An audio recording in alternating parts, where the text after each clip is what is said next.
Every town has a building people avoid, a place wrapped in too many whispered stories to ever feel safe. For Brookhaven, that place was the Majestic Theater. It was once the pride of the city, built in the late 1800s with golden balconies, velvet curtains, and chandeliers that glittered like constellations.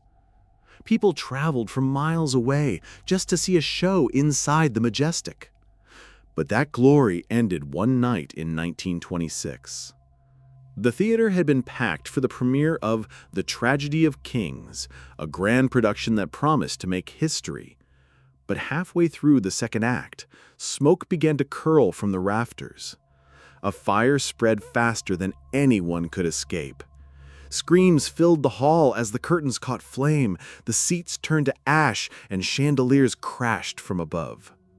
Dozens of people perished that night, but one name was remembered more than all the others: Adrian Blackwood, the leading man of the play. Some said he refused to leave the stage, determined to finish his final monologue even as the fire consumed him. Others swore they saw him standing in the flames, smiling, bowing as the theater collapsed. After that night, the Majestic was sealed shut.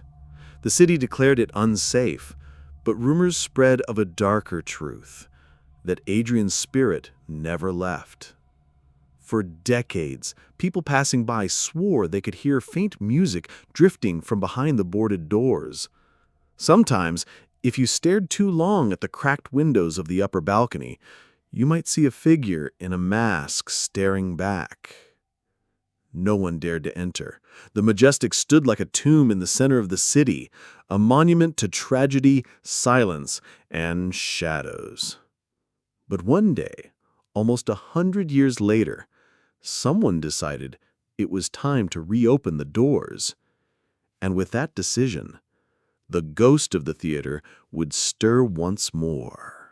It was early spring when the Majestic Theater buzzed with life again, or at least it tried to.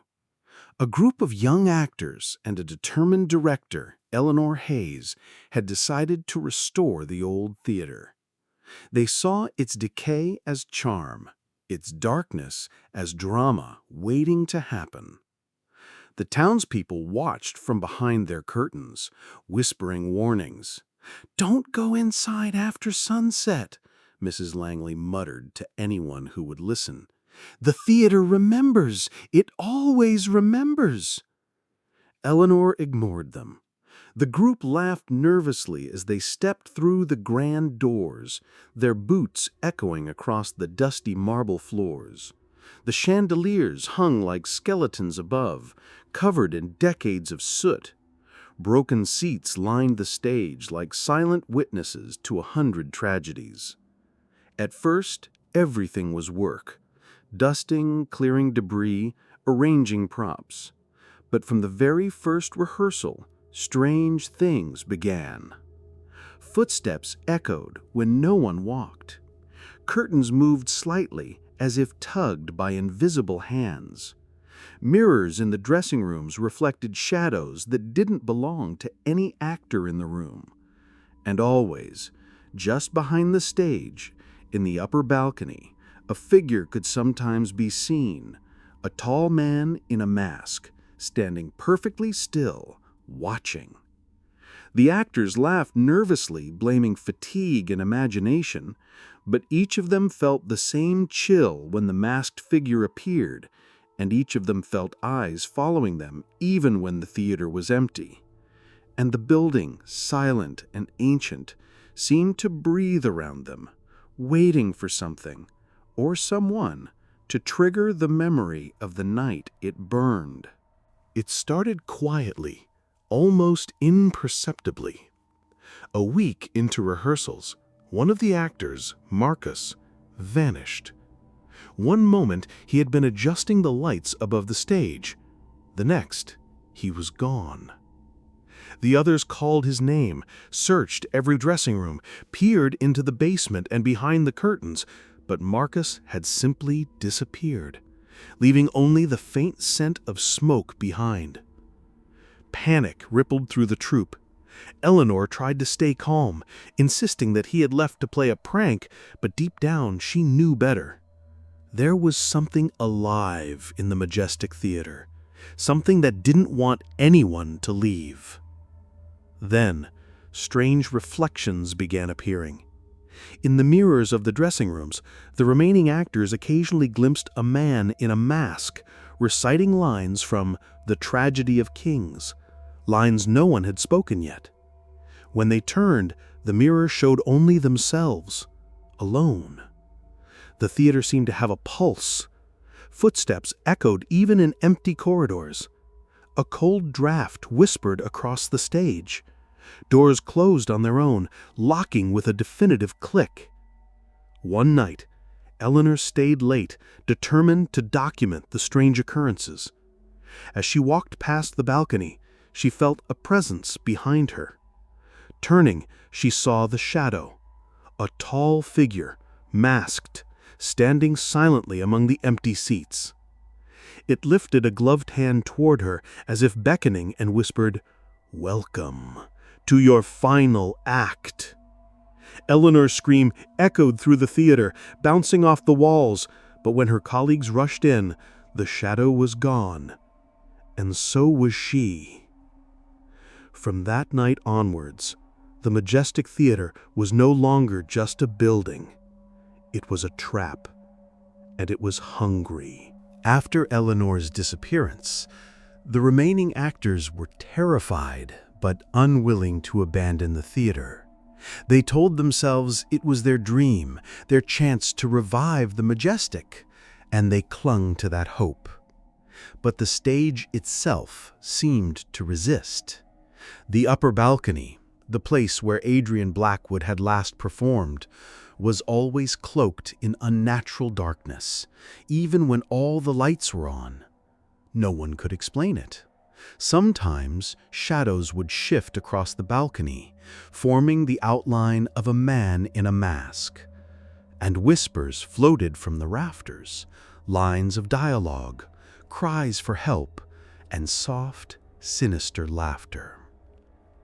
One evening, rehearsal began. The actors stepped onto the stage, nervous energy crackling through the air. The curtains, heavy and black, began to move without wind. A spotlight flickered to life, illuminating a figure in the center. A man in a 1920s costume, wearing a white mask that reflected no light. No one had placed him there. He began reciting lines from The Tragedy of Kings, perfectly, in a voice that was both melodic and hollow. The actors froze, the mask tilted toward them, and then the stage shifted beneath their feet. Floorboards groaned as though the theater itself were bending, reaching for them.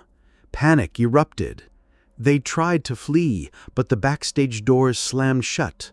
The chandelier above creaked and swayed violently, casting eerie moving shadows. The theater was no longer just a building. It was a living nightmare, and the forbidden stage was its heart. And somewhere, behind the darkness of the upper balcony, the phantom waited, patient and hungry. The night of the first full rehearsal arrived. The actors, still shaken from Eleanor's disappearance, tried to continue. But the theater had a different plan. As the lights dimmed, a chilling breeze swept across the stage. The curtains fluttered without wind. Then, as if drawn by some invisible cue, the phantom appeared. Tall, draped in a tattered costume from decades past, he wore a mask of flawless white, expressionless yet terrifying. His steps were silent, yet every actor felt them, echoing inside their skulls. He began to speak, reciting lines from The Tragedy of Kings, the play that had burned the theater to the ground nearly a century ago. His voice was mesmerizing, drawing the actors closer without them realizing. One by one, they felt compelled to join him on the stage. Hands trembling, legs heavy as lead, they repeated lines they had never read, words flowing from their mouths as though possessed. Then the stage lights flickered violently. Shadows stretched and twisted across the walls, forming faces. Dozens of faces of actors long dead, trapped within the theater's walls. Their mouths moved silently, screaming in frozen agony. A sudden crash. The orchestra pit splintered, and the phantom vanished, leaving only a chilling silence. But when the actors turned, Eleanor was standing in the wings, pale and shaking, whispering, "He's not done with us yet." The theater itself seemed to pulse, alive with anticipation. The phantom stage was no longer a place of performance. It was a trap, and the night's final act had only just begun. Shaken and desperate for answers, the director and a few surviving actors began searching through the theater's dusty archives. Hidden beneath piles of old playbills and charred programs, they found newspaper clippings and journals detailing the events of the night the Majestic burned. Adrian Blackwood, the legendary actor, had been ambitious, obsessed with fame. When the lead role of The Tragedy of Kings was threatened by a younger actor, he set the fire himself. He thought he could escape, that his brilliance would live on forever. But he didn't. The flames consumed him, and the theater crumbled, leaving only ashes and whispers. But Adrian's obsession had tethered his soul to the theater. His spirit had become part of the building, bound to the stage where he had wanted eternal applause. He could not leave. He could not forgive. And now, anyone who dared step into the Majestic risked being claimed by his undying desire for performance. The surviving actors realized the horrifying truth. The theater was a trap, and the Phantom would never let anyone finish the show unless they joined the cast of The Damned. They tried to flee, but the doors slammed shut. The chandeliers swung violently, dust and debris filling the air. Shadows stretched from the corners, twisting into faces that were no longer human. Above it all, from the upper balcony, the Phantom waited, and he had saved the final act for the living. The night of the grand reopening arrived. The theater had been polished, lights gleaming, seats ready for an eager audience. Outside, townspeople whispered nervously, unsure if the Majestic truly could be brought back to life. Inside, the actors took their places, hearts pounding. But the Phantom was already there, unseen, blending into the shadows. As the play began, the stage lights flickered. Curtains swayed as if moved by invisible hands. Then, without warning, the chandelier above the center stage crashed to the floor with a deafening roar. The audience screamed, but the doors were locked, trapped inside with the ghostly presence.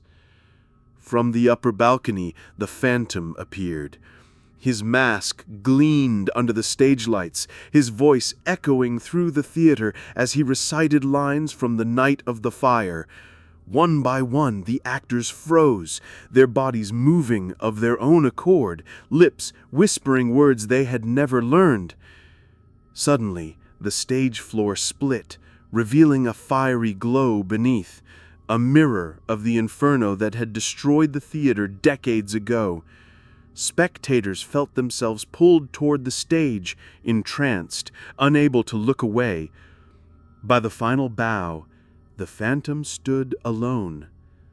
The actors, the director, even a few in the audience, vanished, without a trace. The stage was empty. Yet the air vibrated with applause that no human made. Since that night, the Majestic Theater remains closed. But on some evenings, when the moon is full and the wind carries a faint melody, townspeople swear they can hear the phantom's voice calling from the stage. The performance must go on forever. And if you're brave or foolish enough to peek through the dusty windows, you may just see a masked figure bowing in the spotlight, waiting for the next audience.